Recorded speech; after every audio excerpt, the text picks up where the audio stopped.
সড়কে আবারও মৃত্যুর মিছিল। ঝালকাঠিতে ট্রাক, প্রাইভেট কার ও অটোরিকশা ত্রিমুখী সংঘর্ষে নিহত 12 জন, আহত অন্তত 25। বৈশাখের খরতাপে পুড়ছে দেশ। রাজধানী সহ 8 বিভাগে মাঝারি থেকে তীব্র তাপ প্রবাহ, লোডশেডিংয়ে অতিষ্ঠ জনজীবন। সরকারি নির্দেশ উপেক্ষিত। চালের বস্তার গায়ে মূল্য, ধানের জাত উৎপাদনের তারিখ লেখা বাধ্যতামূলক হলেও মানছে না কেউ। নানা আয়োজনে সারা দেশে মুজিবনগর দিবস পালন। 8,000-এর বেশি ভুয়া মুক্তিযোদ্ধা সনদ বাতিল জানালেন মুক্তিযোদ্ধা মন্ত্রী। এবং নাইক্ষ্যংছড়ি সীমান্ত দিয়ে 24 ঘন্টায় বাংলাদেশে আশ্রয় নিয়েছে মিয়ানমারের আরও 64 বিজেপি সদস্য। হেফাজতে নিয়েছে বিজেপি। দর্শক দেখছিলেন দেশ জনপথ সংবাদ শিরোনাম। আপনাদের সাথে আছে আমি কানিজ লাবণী। দর্শক এবার চলে যাচ্ছে বিস্তারিত সংবাদে। ঝালকাঠিতে ট্রাক, অটোরিকশা ও প্রাইভেট কারের ত্রিমুখী সংঘর্ষে 12 জন নিহত হয়েছেন। বুধবার দুপুর 2টার দিকে বরিশাল পিরোজপুর আঞ্চলিক মহাসড়কের ঝালকাঠির গাবখান সেতু এলাকায় এ দুর্ঘটনা ঘটে। এ ঘটনায় বেশ কয়েকজন আহত হয়েছেন। প্রত্যক্ষদর্শী ও পুলিশ জানায়, টোল প্লাজায় টাকা দেওয়ার অপেক্ষায় ছিল ইজি বাইক, প্রাইভেট কার সহ বেশ কয়েকটি গাড়ি। এ সময় সিমেন্টবাহী ট্রাকটি সামনে থাকা সব গাড়িকে ধাক্কা দিয়ে প্রতিবন্ধক ভেঙে রাস্তার পাশে চলে যায়। এতে এই হতাহতের ঘটনা ঘটে। এদিকে খবর পেয়ে ঘটনাস্থলে ফায়ার সার্ভিস, পুলিশ ও স্থানীয় লোকজন উদ্ধার কাজ চালাচ্ছে। হতাহতের সংখ্যা আরও বাড়তে পারে বলে জানিয়েছে পুলিশ। আমাকে পুরোটা চাপা দেয় না, সাইড গাড়ি দিয়েছে, সামনে দুইটা পুরো চাপা দিচ্ছে। আর আমাকে ওরা সাইড বেস দিল, সাইড বেস ডাক্তার ছাড়া কাইতেই করে গেছে। আমরা ইজিবে কাইতেই গেছে, আমি তলে করে নিয়ে গেছি। আমরা বিয়ে যাইতেছিলাম, এই আমরা 2 গাড়ি গেছি, পিছন থেকে খবর আইছে যে এই অবস্থা। আইসে দেখি কেউ মাথা, কেউ পাও, কেউ নাই। পরে অটোতে কইরা ঝালকাঠি যাচ্ছি, ঝালকাঠি থেকে অ্যাম্বুলেন্সে আবার এখানে আসি বরিশাল। ঝালকাঠিতে ট্রাক, অটোরিকশা ও প্রাইভেট কারের ত্রিমুখী সংঘর্ষে 12 জন নিহত হয়েছেন। বুধবার দুপুর 2টার দিকে বরিশাল পিরোজপুর আঞ্চলিক মহাসড়কের ঝালকাঠির গাবখান সেতু এলাকায় এই দুর্ঘটনা ঘটে। ঘটনায় বেশ কয়েকজন আহত হয়েছেন। প্রত্যক্ষদর্শী ও পুলিশ জানায়, টোল প্লাজায় টাকা দেওয়ার অপেক্ষায় ছিল ইজি বাইক, প্রাইভেট কার সহ বেশ কয়েকটি গাড়ি। এ সময় সিমেন্টবাহী ট্রাকটি সামনে থাকা সব গাড়িকে ধাক্কা দিয়ে প্রতিবন্ধক ভেঙে সামনের দিকে এগিয়ে যায়। দর্শক, এ বিষয়ে বিস্তারিত জানাতে ঝালকাঠির গাবখান সেতু এলাকা থেকে যুক্ত হবেন আমাদের সহকর্মী হাসিবুল হাসান। হাসিব, দুর্ঘটনা কিভাবে ঘটলো, প্রত্যক্ষদর্শীরা কি বলছেন এই ব্যাপারে, আর নিহতদের পরিচয় সম্পর্কে কি কোনো তথ্য পাওয়া গেছে কিনা, কি তথ্য রয়েছে আপনার কাছে জানাবেন। লাবণী, জানিয়ে রেখেছি ঝালকাঠির গাবখান ব্রিজের টোলঘরের এখানে ইতিমধ্যে হচ্ছে যে একটি ট্রাক চাপায় বা প্রাইভেট কার এবং অটো চাপায় পৃষ্ঠ হয়ে ইতিমধ্যে 12 জন মানুষ নিহত হয়েছে এবং এরা স্থানীয় মানুষজনই, এবং স্থানীয়রা ইতিমধ্যে আর বেশ কিছু জন আহত হয়েছে। আহতদেরকে উদ্ধার করে স্থানীয় প্রশাসন এবং জনগণ উদ্ধার করে ইতিমধ্যে বরিশাল শেরেবাংলা মেডিকেল কলেজ হসপিটালে তাদের চিকিৎসা দিন আছে এবং তাদের অবস্থা অনেক গুরুতর অবস্থা আছে।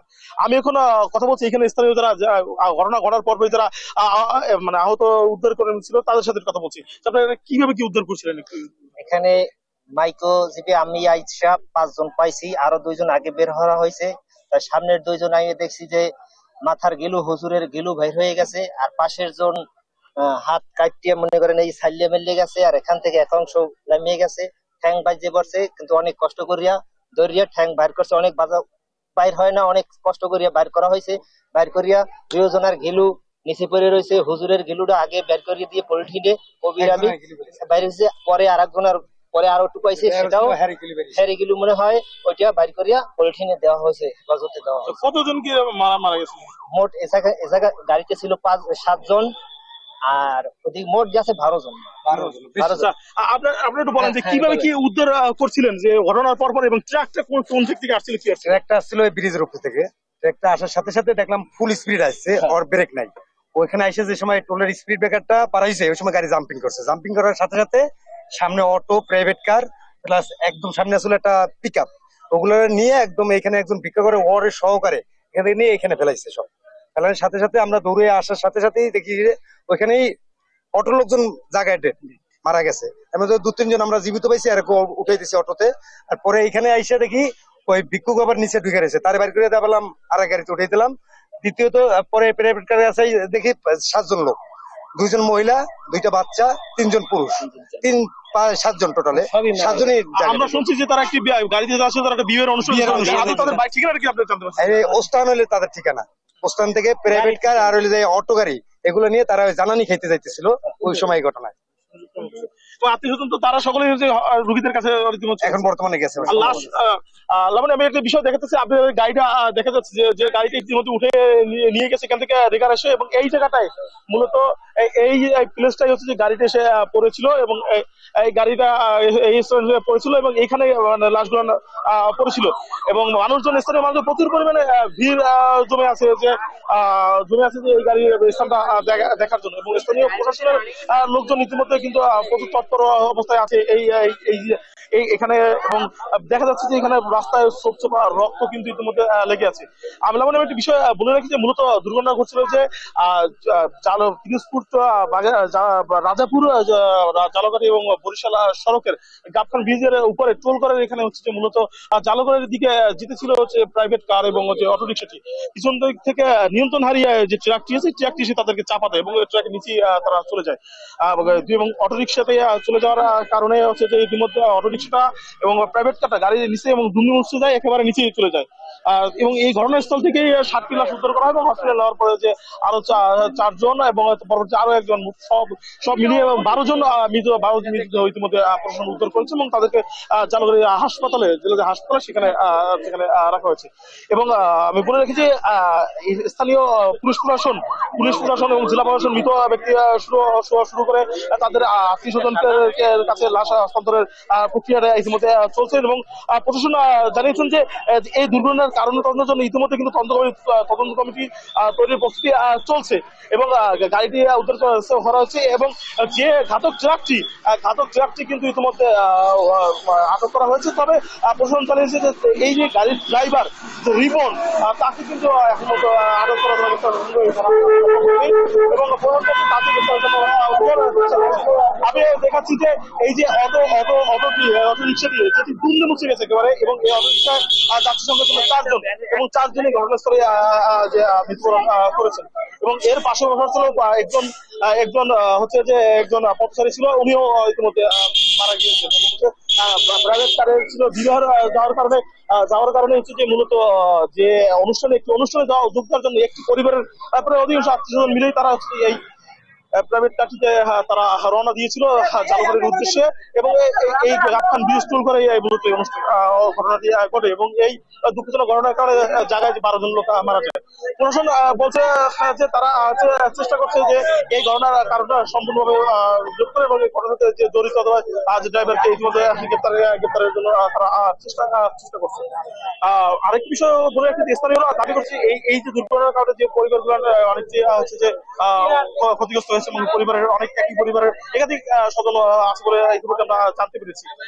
আরেকটি বিষয় যে প্রকৃত পরিচয় এখন পর্যন্ত অনেকটাই জানতে আমরা পারিনি এবং এছাড়া স্থানীয় আরো কিছু লোকজনের সাথে আমরা কথা বলতে চাচ্ছি। তবে বৃষ্টির কারণে ইতিমধ্যে কিন্তু এখানে বৃষ্টি শুরু হয়েছে এবং বৃষ্টির কারণে মানুষজনের চলাচলের অনেকটাই সমস্যা হচ্ছে এবং তারা এবং দীর্ঘ একটি জাম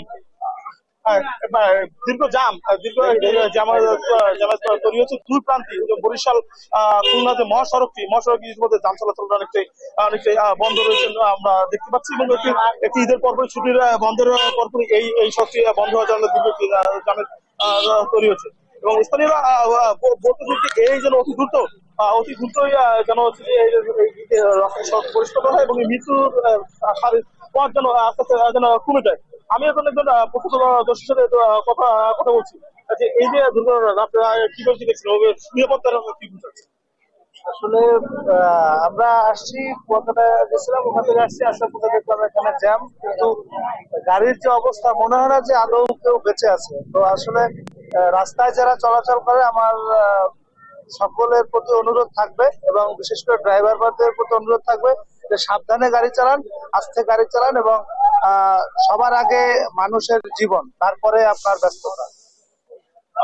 আমরা উদ্ধার কর্মীদের সাথে অনেকটা যোগাযোগ করছি এবং তারা বেশ কিছুদিন আমাদের স্থানীয় জনগণ সহ প্রশাসনের লোকজন তারা কিন্তু উদ্ধারের সাথে সহযোগিতা করছে এবং পুলিশ কিন্তু কাজ করে যাচ্ছে এই যে দুর্ঘটনায় কবলিত গাড়িটি উদ্ধারের সহ যে মানুষের পথে যোগাযোগের চলাচল জন্য স্বাভাবিক করা যেতে পারে সড়কটি এরা চেষ্টা করছে।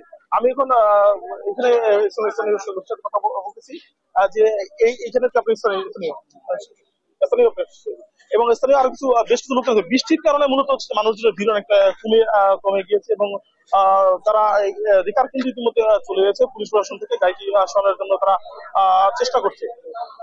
আমরা একটি বিষয় বলে রাখি যে এই দুর্ঘটনায় নিহত ইতিমধ্যে কিন্তু 12 জন এবং আমরা বরিশাল শেরেবাংলা মেডিকেল কলেজ হাসপাতালে কিন্তু আরো 6 জন গুরুতর আহত অবস্থায় তারা চিকিৎসা নিচ্ছে এবং আমরা বলে রাখি এবং এই এলাকার মানুষের একটি যেহেতু কাছাকাছি এলাকা এবং এলাকায় একটি সুখের ছায়া নেমে এসেছে যেখানে একই পরিবারের একাধিক সদস্য থাকার কারণে কিন্তু মূলত এই সমস্যাটি হচ্ছে সমস্যা হচ্ছে। তাহলে মূলত আমি একটি বিষয় বলে রাখি যে লাশগুলো হস্তান্তরের চেষ্টা করছি এবং প্রশাসন থেকে বলা হচ্ছে যে এই যে এই ঘটনার সাথে সম্পৃক্ত এবং খুব দ্রুততার সাথে যেন এটা সমাধান করা হয় এবং মানুষ হস্তান্তর করার চেষ্টা করছে।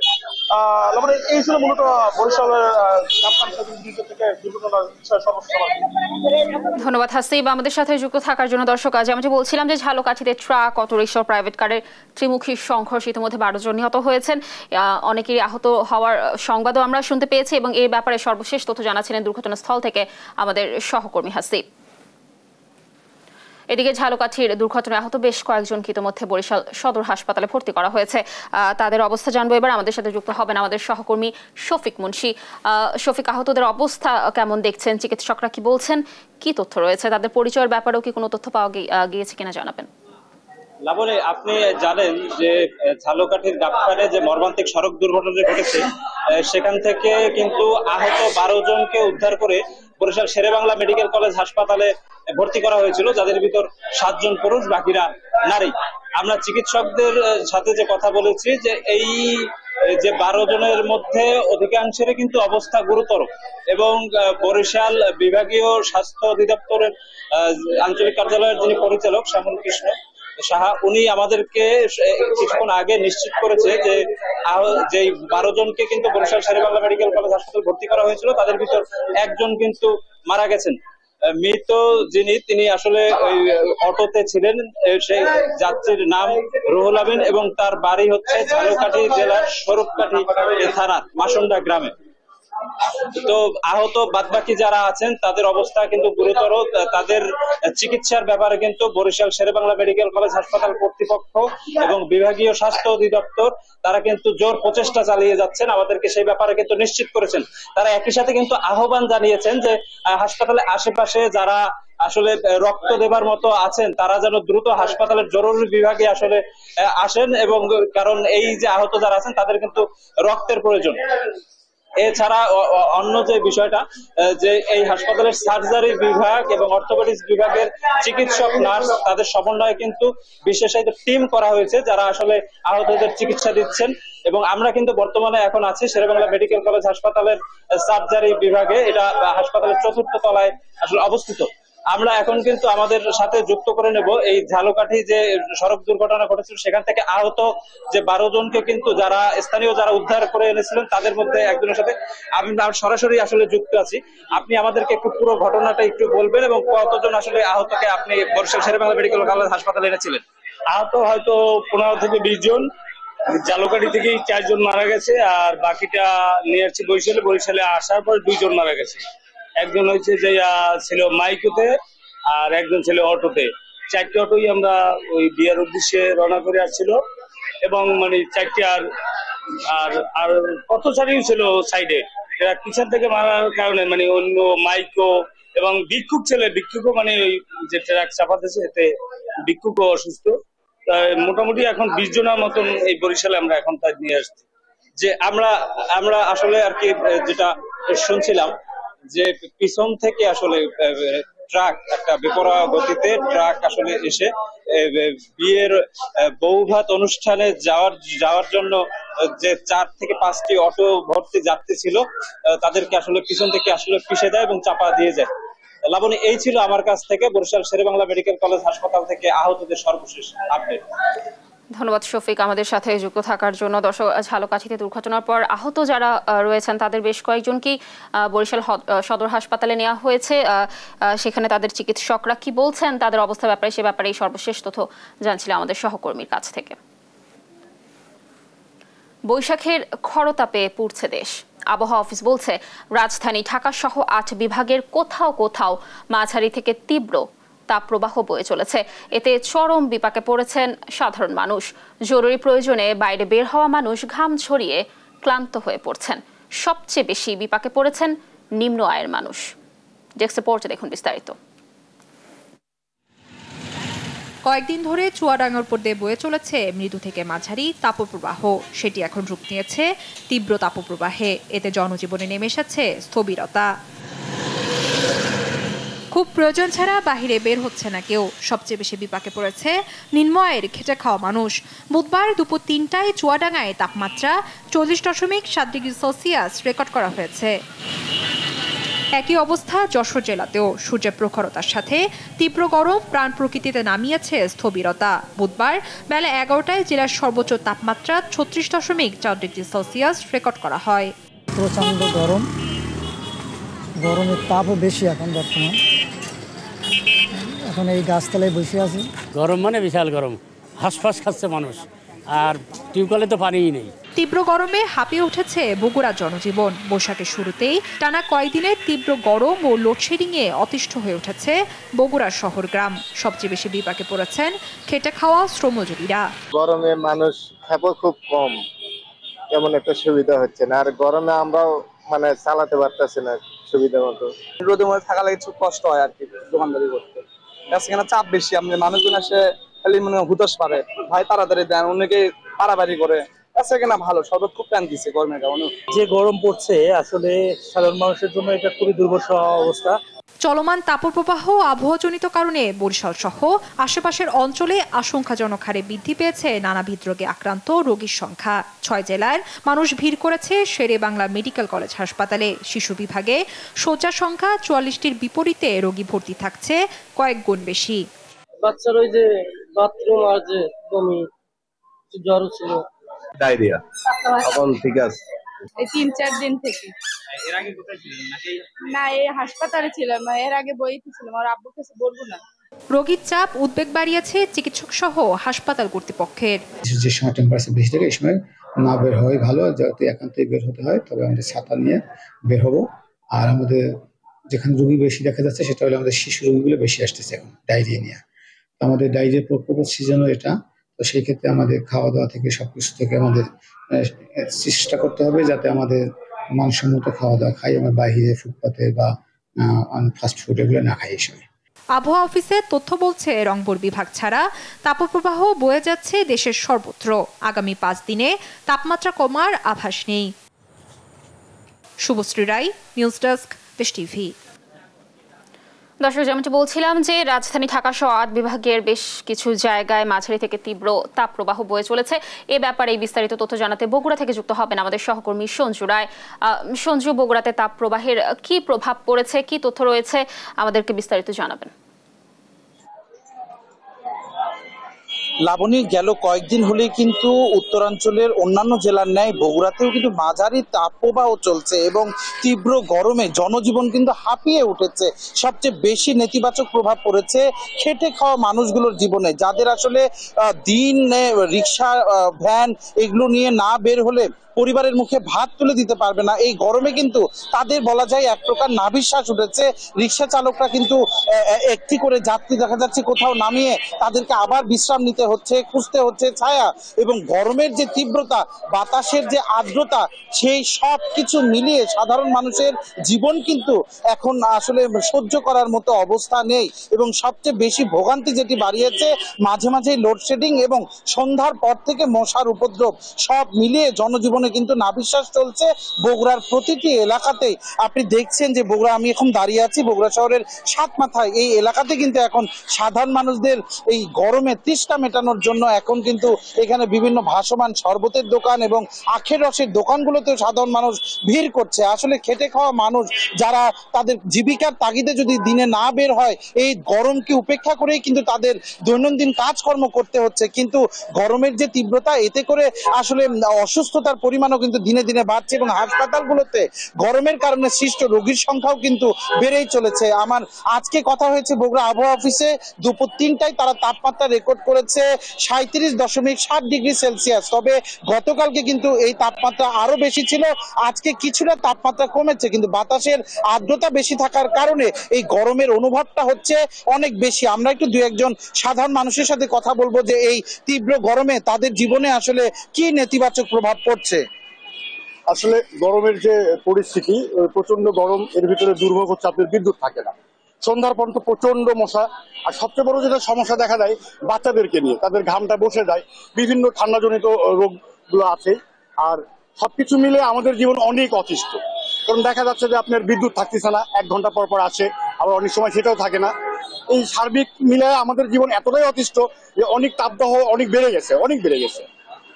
আসলে লাবণী, আপনি শুনছিলেন, আমার কিন্তু বিদ্যুৎ বিভাগের সাথেও কথা হয়েছে, তারা যেটি জানাচ্ছে যে গরমের কারণে বাড়ি, অফিস এবং বিভিন্ন যে প্রতিষ্ঠানগুলো রয়েছে, অধিকাংশ প্রতিষ্ঠান বা বাড়িতে এখন নিয়মিত ঘন্টার পর ঘন্টা এসি চালানো হচ্ছে। বাড়িতে বাড়িতে রয়েছে আইপিএস এবং কলকারখানার যে বিদ্যুতের যে চাহিদা রয়েছে, সব মিলিয়ে তারা যে এই নগরবাসীর যে চাহিদা সেই অনুযায়ী বিদ্যুৎ কিন্তু তারা পাচ্ছে না। এই কারণে প্রতিদিনই তাদেরকে ঘন ঘন কিন্তু লোডশেডিং দিতে হচ্ছে চাহিদা অনুযায়ী বিদ্যুৎ না পাওয়ার কারণে। এবং বগুড়া পৌরসভা যেটি বলছে যে 2023-24 অর্থ বছরে তারা যে মশক নিধন কার্যক্রম, এই মশক নিধন কার্যক্রমের জন্য তাদের যে বরাদ্দ ছিল প্রায় 20 লাখ টাকা, তার মাঝে মানে অধিকাংশ টাকায় প্রায় 19,26,000 টাকার মতো তারা মশক নিধন কার্যক্রমে ইতিমধ্যে খরচ করে ফেলেছে। এই অর্থ বছরে আসলে এই মশার উপদ্রব কমানোর জন্য তাদেরও কিন্তু আর কিছু করার নেই। একদিকে গরম এবং অন্যদিকে মশা, লোডশেডিং এর এই ঝঞ্ঝাটে আসলে জনজীবনে কিন্তু শান্তি নেই। লাবণী, বগুড়া শহরের সাতমাথা থেকে তাপদাহ এবং জনজীবনের এই বিপর্যস্ত অবস্থা নিয়ে আমার কাছে এটি ছিল সর্বশেষ। ধন্যবাদ সঞ্জু আমাদের সাথে যুক্ত থাকার জন্য। দর্শক, যেমনটি বলছিলাম যে রাজধানী ঢাকা সহ 8 বিভাগের কোথাও কোথাও তাপপ্রবাহ বয়ে চলেছে। এই ব্যাপারে বগুড়ার সর্বশেষ তথ্য জানাচ্ছিলেন আমাদের সহকর্মী সঞ্জু। দেশ জুড়ে বয়ে যাচ্ছে মৃদু থেকে মাঝারি তাপপ্রবাহ। কাঠফাটা রোদে জনজীবনে হাঁসফাঁস অবস্থা। মঙ্গলবার চট্টগ্রামের তাপমাত্রা পৌঁছায় প্রায় 38 ডিগ্রি সেলসিয়াসে। এতে বাড়ছে তাপপ্রবাহজনিত রোগের প্রকোপ। নগরীর হাসপাতালগুলোতে বাড়ছে সর্দি, জ্বর, ডায়রিয়ার রোগীর সংখ্যা। এছাড়া বড়দের হিটস্ট্রোকের ঝুঁকিও বাড়ছে। চট্টগ্রাম থেকে সহকর্মী AKM নাজিমের তথ্যচিত্রে দেখুন ডেস্ক রিপোর্ট। প্রচণ্ড দাবদাহে পড়ছে বন্দরনগরী চট্টগ্রাম সহ গোটা দেশ। দেশের কোথাও কোথাও তাপমাত্রা ছাড়িয়েছে 40 ডিগ্রি সেলসিয়াস। ব্যবসা গরমে স্বস্তি মিলছে না ঘরেও। গরমে কাবু ছোট বড় সবাই। বাড়ছে ডায়রিয়া, জ্বর সহ গরমজনিত রোগের প্রকোপ। শিশুদের পাশাপাশি বয়স্করা আছেন হিটস্ট্রোকের ঝুঁকিতে। গরমের কারণে জ্বর, সর্দি, ডায়রিয়া সহ বিভিন্ন রোগ নিয়ে চট্টগ্রাম মেডিকেল কলেজ হাসপাতালে ভর্তি হচ্ছে সাধারণ মানুষ। তীব্র গরমের কারণে মাথা ব্যথা, জ্বর, কাশি আর শরীর দুর্বল, এই জন্য মেডিকেল আসছে। কাশি, সর্দি, জ্বর এগুলো থেকে ঠান্ডা থেকে এগুলো হয়েছে। 4-5 দিন ধরে জ্বর ছিল, তারপর ডায়রিয়ার কারণে আর গরমের কারণে বমি থামতেছিল না, এই কারণে ভর্তি হওয়া আর কি।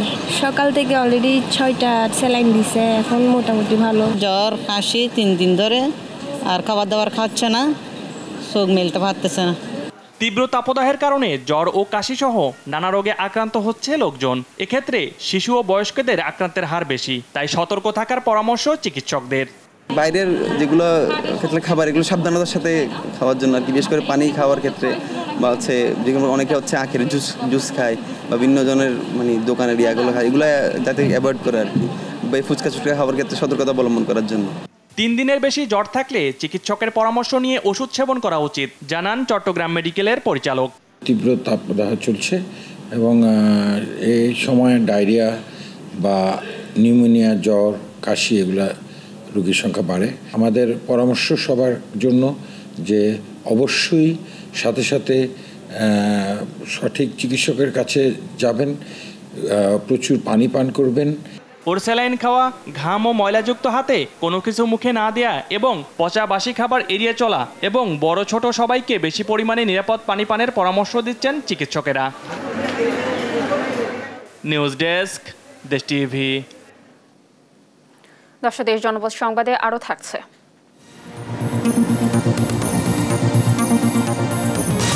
বরগুনায় খোলা আকাশের নিচে পড়ে নিঃশেষ হচ্ছে কোটি কোটি টাকার সরকারি গাড়ি। নিলামে তোলা যাচ্ছে না আইনি জটিলতায়। তীব্র গরম আর বিদ্যুতের ভয়াবহ লোডশেডিংয়ে অতিষ্ঠ ভোলাবাসী। দিনে রাতে বিদ্যুতের এমন অবস্থায় বিপর্যস্ত জনজীবন। ক্ষতির মুখে পড়েছেন ক্ষুদ্র ও মাঝারি কারখানার মালিকরা। যান্ত্রিক ত্রুটির কারণে ৩ মাস ধরে ৩.৫ মেগাওয়াট ক্ষমতা সম্পন্ন রেন্টাল পাওয়ার প্ল্যান্ট মেশিন বন্ধ থাকায় এই অবস্থার সৃষ্টি হয়েছে বলে জানিয়েছে বিদ্যুৎ বিভাগ। ভোলা থেকে সহকর্মী ছোটন সাহার পাঠানো তথ্যচিত্রে টুম্পা আফরোজের রিপোর্ট। গেল এক সপ্তাহ ধরে দেশের তাপমাত্রা ৩৭ থেকে ৩৮ ডিগ্রিতে ওঠানামা করছে। অন্যান্য জেলার মতো তীব্র দাবদাহ বিরাজ করছে উপকূলীয় জেলা ভোলাতেও। এতে জনজীবনে নেমে এসেছে দুর্ভোগ। প্রচণ্ড দাবদাহের মধ্যে ভোগান্তির মাত্রা আরও বাড়িয়ে দিয়েছে বিদ্যুতের অসহনীয় লোডশেডিং। এতে ক্ষতিগ্রস্ত হচ্ছেন ছোট বড় ব্যবসায়ীরা। এক সাইডে কারেন্ট থাকে, আরেক সাইডে ডিশ থাকে না, আরেক সাইডে থাকে, আরেক সাইডে থাকে না। এতে করে আমরা খুব অশান্তিতে আছি। মানুষের প্রচুর কথা শুনতে হয় আমাদের। আমরা কাজ কাম করতে পারতেছি না, কর্মচারী দোকানপাট বন্ধ হয়ে যাচ্ছে প্রায়। আমাদের ওয়ার্কশপের কাজ তো বিভিন্ন মানুষের হয়তো গাড়ি নিয়ে আসে, জ্বালাই করতে পারতেছি না। আমরা গাড়ি ফুল টাইম চালাতে পারি না, অল্প চার্জ নিয়ে বেরোতে হয়, আবার অল্প চার্জ শেষ হয়ে যায়। বিদ্যুৎ সরবরাহকারী প্রতিষ্ঠান West zone power distribution company ও পল্লী বিদ্যুৎ সমিতির আওতায় জেলায় মোট গ্রাহক ৫ লাখের বেশি। কিন্তু যান্ত্রিক ত্রুটির কারণে ৩.৫ মেগাওয়াট বিদ্যুৎ প্ল্যান্টটি টানা ৩ মাস ধরে বিকল। এতে তীব্র আকার ধারণ করছে বিদ্যুৎ সংকট। সুবিধা ভাই, কারেন্ট না থাকলে এমনি গরম লাগে, অনেক প্রচন্ড বাচ্চা ছেলে মেয়েরে রাখতে কত কষ্ট। চাহিদার বিপরীতে সরবরাহ না থাকায় বাধ্য হয়েই বিদ্যুৎ সরবরাহ বন্ধ করতে হচ্ছে। তবে শীঘ্রই বিষয়টি সমাধানের আশ্বাস কর্তৃপক্ষের। বর্তমানে ভোলাতে চাহিদা হচ্ছে প্রায় ৯০ মেগাওয়াটের কাছাকাছি। আমরা এখন প্রায় ৬০-৬৫ মেগাওয়াট পাচ্ছি। তো চাহিদা অনুসারে লোড না পাওয়াতে আমাদের বাধ্য হয়ে লোডশেড করতে হচ্ছে। আমরা আমাদের প্রসেসের মাধ্যমে, আমরা আমাদের কর্তৃপক্ষের মাধ্যমে আমরা চেষ্টা করছি। আমরা আমাদের হায়ার অথরিটি যেখানে যেখানে আলোচনা করা দরকার সেখানে আমরা মেসেজ দিয়েছি, সেখানে আমরা আলোচনা অব্যাহত রাখছি। দ্বীপ জেলা ভোলায় গ্রিড সাবস্টেশন স্থাপন করা হলে বিদ্যুতের এ সমস্যা অনেকাংশে কমে যাবে বলে মনে করছে বিদ্যুৎ বিভাগ। নিউজ ডেস্ক, দেশ টিভি। দর্শক দেখছেন দেশ জনপদ সংবাদ।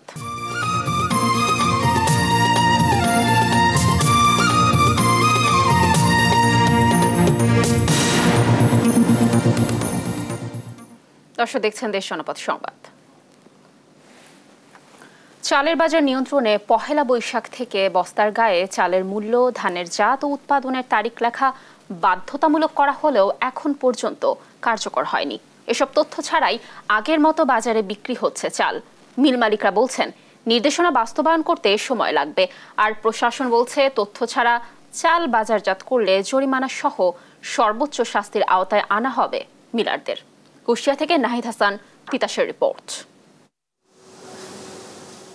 চালের বাজার নিয়ন্ত্রণে গত ফেব্রুয়ারিতে খাদ্য মন্ত্রণালয় চালের বস্তার গায়ে দাম লেখার পাশাপাশি ধানের জাত, মিলের নাম ও উৎপাদনের তারিখ লেখা বাধ্যতামূলক করে পরিপত্র জারি করে। 14 এপ্রিল পয়লা বৈশাখ থেকে এ নির্দেশনা বাস্তবায়নের কথা থাকলেও দেশের বৃহত্তম চালের মোকাম কুষ্টিয়ার খাজানগরের কোনো চালকলই বস্তার গায়ে এসব তথ্য দেওয়া শুরু করেনি। এতে ভোক্তাদের মধ্যে দেখা দিয়েছে মিশ্র প্রতিক্রিয়া। ভোক্তারা পড়ে গেছে বিপদে, দাম ওরা ইচ্ছামতো বাড়াচ্ছে, ইচ্ছামতো কমাচ্ছে। আমরা তো ধান বিক্রি করি 1200 টাকা, অথচ চাল কিনে খাওয়া লাগে 70-80-90 টাকা। খুচরা বিক্রেতারা বলছেন খাজানগরের মিলগুলোতে এখনো বস্তায় তথ্য লেখা শুরু করেনি মালিকরা। এইগুলো লিখে দেওয়ার কথা আছে, তো এখনো মিল থেকে আমরা পাইনি। তারা বলছে যে আমাদের সাথে এখনো কথা তাদের শেষ হয় নাই, বা আমরা কোনো প্রক্রিয়া পাই নাই, প্রক্রিয়া পাইলে এটা আস্তে আস্তে হবে। তবে মিল মালিকরা বলছেন সরকার পরিপত্র জারি করলেও তাদের কিছু করার নেই।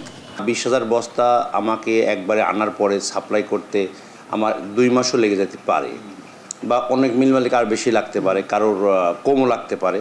তো সেই ক্ষেত্রে আসলে এটা লেখা আমাদের জন্য খুব ক্রিটিক্যাল, আমাদের জন্য খুব সমস্যা। তবে আমরা গভর্নমেন্টকে বলেছি, যেহেতু বস্তার গায়ে সিল মারার মতন যদি এক্সট্রা ঘোড়ায় যে সিল মারে বা কাগজে যেটা করা সম্ভব, সেটা বস্তায় ওরকম কোনো মেশিন এসে থাকে, আমরা সেটা করব।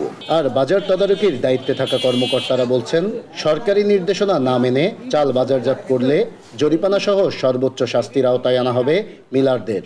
অলরেডি কৃষি বিপণন আইনে করে দেওয়া হয়েছে, সেই আঙ্গিকে যদি তারা না করে তাহলে আমরা তাদের সর্বোচ্চ জরিমানাটায় 2 লক্ষ টাকা অর্থদণ্ড এবং 2 বছরের কারাদণ্ড, এই সিস্টেমে আমরা চলে যাব। বস্তার গায়ে চালের মূল্য, ধানের জাত ও উৎপাদনের তারিখ লেখা আদেও কার্যকর হবে কিনা তা নিয়ে দেখা দিয়েছে সন্দিহান। নাহিদ হাসান তিতাস, দেশ টিভি, কুষ্টিয়া। আজ 17 এপ্রিল ঐতিহাসিক মুজিবনগর দিবস। সারা দেশে নানা কর্মসূচির মধ্য দিয়ে পালিত হচ্ছে দিনটি। প্রতিনিধিদের তথ্যচিত্রে ডেস্ক রিপোর্ট। সূর্যোদয়ের সাথে সাথে মুজিবনগর স্মৃতিসৌধের সামনে জাতীয় পতাকা উত্তোলনের মধ্য দিয়ে মুজিবনগর দিবসের সূচনা করা হয়। এ সময় মুক্তিযোদ্ধা বিষয়ক মন্ত্রী আকম মোজাম্মেল হক জানান, ৮,০০০-এর বেশি ভুয়া মুক্তিযোদ্ধা সনদ বাতিল করা হয়েছে। এমন আরও অভিযোগ পেলে তদন্ত সাপেক্ষে ব্যবস্থা নেওয়া হবে। যদি কেউ মিথ্যা তথ্য দিয়ে এমন হয়ে থাকে, সেটা যদি কেউ অভিযোগ করে বা কোনোভাবে আমাদের মন্ত্রণালয়ের নজরে আছে, সেগুলো আমরা শুনানি দিয়ে বাতিল করি। এরকম প্রায় ৮,০০০-এর উপরে ইতিমধ্যে বাতিল হয়েছে। মুজিবনগর দিবসে রাজশাহীতে বঙ্গবন্ধুর মুরালে ফুল দিয়ে শ্রদ্ধা জানান জেলা ও মহানগর আওয়ামী লীগ। বুধবার বেলা 11টায় চুয়াডাঙ্গা জেলা প্রশাসন কার্যালয়ে ঐতিহাসিক মুজিবনগর দিবস ও বাংলাদেশের স্বাধীনতা শীর্ষক আলোচনা সভা অনুষ্ঠিত হয়েছে। সকালে রাঙামাটি জেলা প্রশাসকের সম্মেলন কক্ষেও এ শীর্ষক আলোচনা সভা অনুষ্ঠিত হয়। এছাড়াও সারা দেশে দিনটি উপলক্ষে নানা কর্মসূচি পালন করা হয়েছে। টুম্পা আফরোজ, নিউজ ডেস্ক, দেশ টিভি। দেশ জনপদ সংবাদে আরো থাকছে।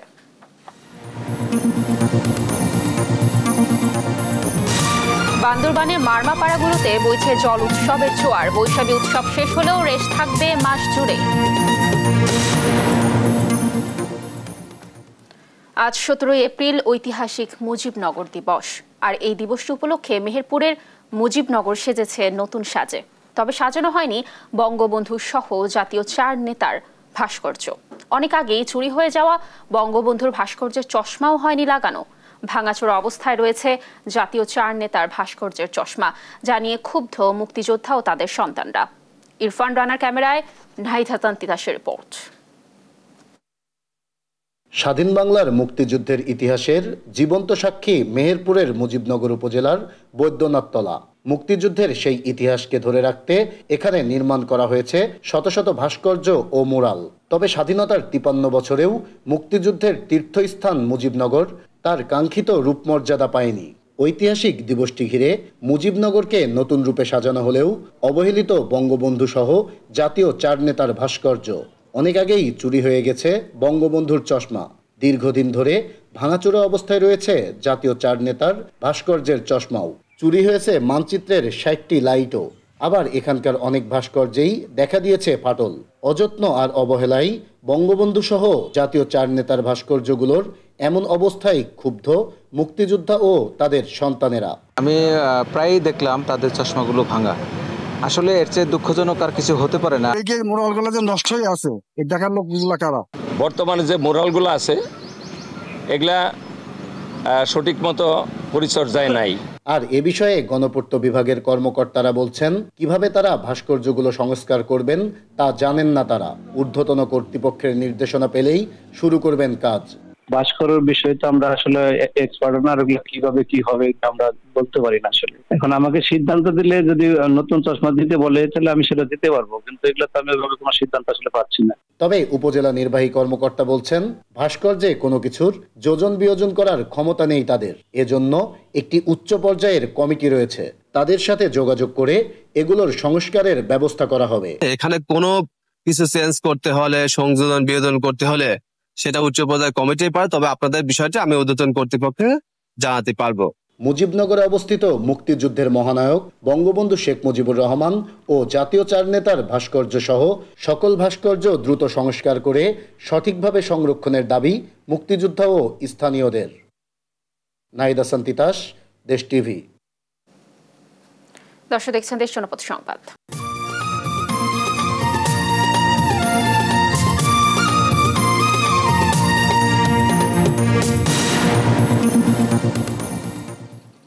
দর্শক দেখছেন দেশ জনপদ সংবাদ। বান্দরবানের নাইক্ষ্যংছড়ি উপজেলার বিভিন্ন সীমান্ত দিয়ে গত ২৪ ঘন্টায় ৬৪ জন মিয়ানমার সীমান্তরক্ষী বাহিনী, বিজিপি ও সেনা সদস্য আশ্রয় নিয়েছে বাংলাদেশে। গতকাল মঙ্গলবার একই দিনে এসব সদস্য প্রবেশ করে। বিষয়টি নিশ্চিত করেছেন বিজিবির সদর দপ্তরের জনসংযোগ কর্মকর্তা মোহাম্মদ শরীফুল ইসলাম। বিজিপি সূত্রে জানা গেছে, বাংলাদেশের এপারে আশ্রয় নেওয়া মিয়ানমার বাহিনীর সদস্যদের বাংলাদেশ বিজিবির সদস্যরা নিরস্ত্র করে হেফাজতে নিয়ে গেছে।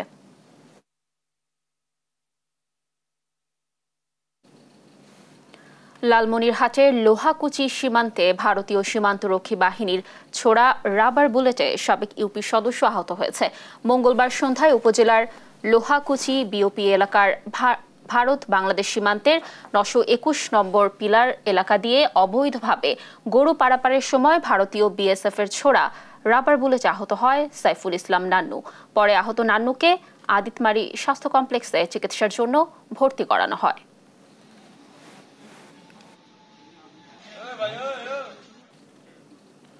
প্রথম ধাপের উপজেলা পরিষদের নির্বাচনে লক্ষ্মীপুরের রামগতি ও কমলনগর উপজেলায় ১১ জন চেয়ারম্যান প্রার্থী মনোনয়নপত্র জমা বৈধ ঘোষণা করেছেন রিটার্নিং কর্মকর্তা শফিকুর রহমান। বুধবার দুপুরে নির্বাচনের রিটার্নিং কর্মকর্তা ও জেলা নির্বাচন কর্মকর্তা শফিকুর রহমান বিষয়টি নিশ্চিত করেছেন। দুই উপজেলায় ১৪ জন ভাইস চেয়ারম্যান ও ৬ জন মহিলা ভাইস চেয়ারম্যান পদে মনোনয়নপত্র জমা দিয়েছেন। রিটার্নিং কর্মকর্তার কার্যালয় সূত্র জানায়, কমলনগর উপজেলায় চেয়ারম্যান পদে ৬ জন প্রার্থীর প্রার্থিতা বৈধ ঘোষণা করা হয়েছে। এছাড়া এই উপজেলায় ৪ জন ভাইস চেয়ারম্যান ও ৩ জন মহিলা ভাইস চেয়ারম্যান পদে প্রার্থী হয়েছেন। এদিকে রামগতি উপজেলায় চেয়ারম্যান পদে ৫ জন, ১০ জন ভাইস চেয়ারম্যান ও ৩ জন মহিলা ভাইস চেয়ারম্যান পদে মনোনয়নপত্র জমা দিয়েছেন। আগামী ৮ মে দেশের ১৫২টি উপজেলায় ভোট গ্রহণ অনুষ্ঠিত হবে। এদিকে প্রথম ধাপের উপজেলা পরিষদ নির্বাচনে কুষ্টিয়ার ২ উপজেলায় মোট ১০ জন প্রার্থী চেয়ারম্যান পদে মনোনয়নপত্র দাখিল করেছেন। এর মধ্যে কুষ্টিয়া সদর উপজেলা পরিষদে ৩ জন এবং খোকসা উপজেলায় মনোনয়ন জমা দিয়েছেন ৭ জন প্রার্থী। এদিকে চাঁপাই নবাবগঞ্জের ৩টি উপজেলায় চেয়ারম্যান পদে ১৬ জন এবং ভাইস চেয়ারম্যান পদে ২৭ জন প্রার্থী তাদের মনোনয়নপত্র দাখিল করেন। বুধবার দুপুরে মনোনয়নপত্র বাছাইকালে নাচুল উপজেলা চেয়ারম্যান প্রার্থী জামায়াত নেতা সিরাজুল ইসলামের মনোনয়নপত্র বাতিল ঘোষণা করা হয়েছে। এছাড়া নাচুল উপজেলা ভাইস চেয়ারম্যান পদে ২ জনের মনোনয়নপত্র স্থগিত করা হয়েছে।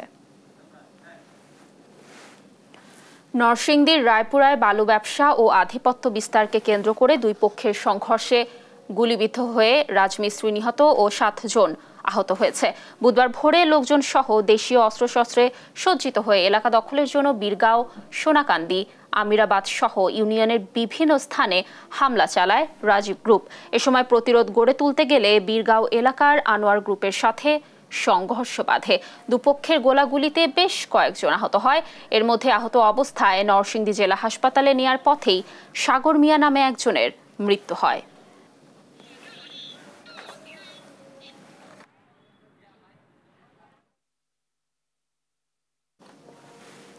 আইনি জটিলতায় বরগুনায় খোলা আকাশের নিচে পড়ে নিঃশেষ হচ্ছে বিভিন্ন দফতরের কোটি কোটি টাকার সরকারি গাড়ি, নৌযান ও যন্ত্রাংশ। বছরের পর বছর পড়ে থাকায় চুরি হয়ে গেছে অনেক যন্ত্রাংশ। কোটি টাকার এসব সরকারি সম্পদ নষ্ট না করে দ্রুত নিলামে বিক্রির দাবি সচেতন নাগরিকদের। আর জনস্বার্থে নিলাম প্রক্রিয়া সহজ করতে বিষয়টি সংসদে উপস্থাপনের কথা জানান স্থানীয় সংসদ সদস্য। বরগুনা থেকে রিয়াজ আহমেদ মুসার পাঠানো তথ্য ছবিতে দেখুন রিপোর্ট। দীর্ঘ ২০ বছর ধরে নিলামের অপেক্ষায় নিঃশেষ হওয়ার পথে বরগুনার পৌরসভার অসংখ্য ট্রাক সহ বিভিন্ন ধরনের গাড়ি। একই অবস্থায় পড়ে আছে বরগুনা জেলা প্রশাসকের নৌযান ঘাটে কোটি টাকা মূল্যের স্পিডবোট। এমন চিত্র জেলার বিভিন্ন দপ্তরের। যথাসময়ে নিলাম না করায় রাষ্ট্রের অর্থে কেনা কোটি কোটি টাকার সম্পদ নিঃশেষ হয়ে যাচ্ছে। এতে অর্থনৈতিকভাবে ক্ষতিগ্রস্ত হচ্ছে দেশ। এদিকে যানবাহনগুলোর নিলাম নিয়ে দীর্ঘ সময় বিভিন্ন অফিসে চিঠি চালাচালি ছাড়া আর কোনো দৃশ্যমান অগ্রগতি হয়নি। বড় যন্ত্রপাতি যেগুলো মানে টেকনিক্যাল যে বেশি এগুলো সেগুলো আমাদের জন্য আলাদা গভর্নমেন্ট থেকে কমিটি করা আছে। এই কমিটির মাধ্যমে ব্যবস্থা নিব। আমাদের স্থায়ী সরকার মন্ত্রণালয় থেকে যে যে ইকুইপমেন্টস, যে যে মালামাল, যে যে মানে ব্রাঞ্চের সাথে জড়িত সেইখানে যায়, সেখান থেকে চূড়ান্ত অনুমোদন হওয়ার পরে যখন আবার মিনিস্ট্রি থেকে আমাদের কাছে আসে, তারপর আমরা নিলাম প্রক্রিয়া যাই। যদি এই নিলাম প্রক্রিয়াগুলো বা বিক্রির প্রক্রিয়া যদি দীর্ঘসূত্রিতার হয় তাহলে যতই দিন বাড়ে ততই এখানে কিন্তু এটির বিক্রয় মূল্য বা ভ্যালু সেটি কমে যাচ্ছে। নিলাম প্রক্রিয়া দ্রুত সময়ের মধ্যে করতে সংশ্লিষ্ট দপ্তরের মাধ্যমে সমাধানের আশ্বাস জেলা প্রশাসনের। কোনো দপ্তরের এই ধরনের যদি বিষয় যদি আমার গোচরে আসে সেইগুলো কিন্তু আমরা তাৎক্ষণিক ব্যবস্থা নেওয়ার চেষ্টা করি এবং সামনেও যদি এই ধরনের কোনো অবজারভেশন থাকে সেই বিষয়গুলো নিয়ে আমরা কাজ করব যাতে সরকারের এই সম্পদগুলো যেন নষ্ট না হয়। সরকারি সম্পদ নষ্ট হওয়ার হাত থেকে রক্ষা করতে নিলাম প্রক্রিয়া সহজ করতে বিষয়টি সংসদে উপস্থাপন করার কথা জানিয়েছেন স্থানীয় সংসদ সদস্য। অনেক ধরনের অর্থনৈতিকভাবে সাশ্রয় করা যায় বা করা যায়, আমি একটু খতিয়ে দেখি, তারপরে আমি যদি মনে করি যে এটা জনস্বার্থে প্রয়োজন আছে তাহলে অবশ্যই এটা পার্লামেন্টে উঠানোর মতো একটা বিষয়। বরগুনায় সরকারি ও স্বায়ত্তশাসিত প্রতিষ্ঠান মিলিয়ে ৮২টি দপ্তর রয়েছে। সংশ্লিষ্ট দপ্তরগুলোতে নিলাম উপযোগী বিভিন্ন সরকারি সম্পদ পড়ে আছে বছরের পর বছর। নিউজ ডেস্ক, দেশ টিভি। দর্শক দেখছেন দেশ জনপদ সংবাদ।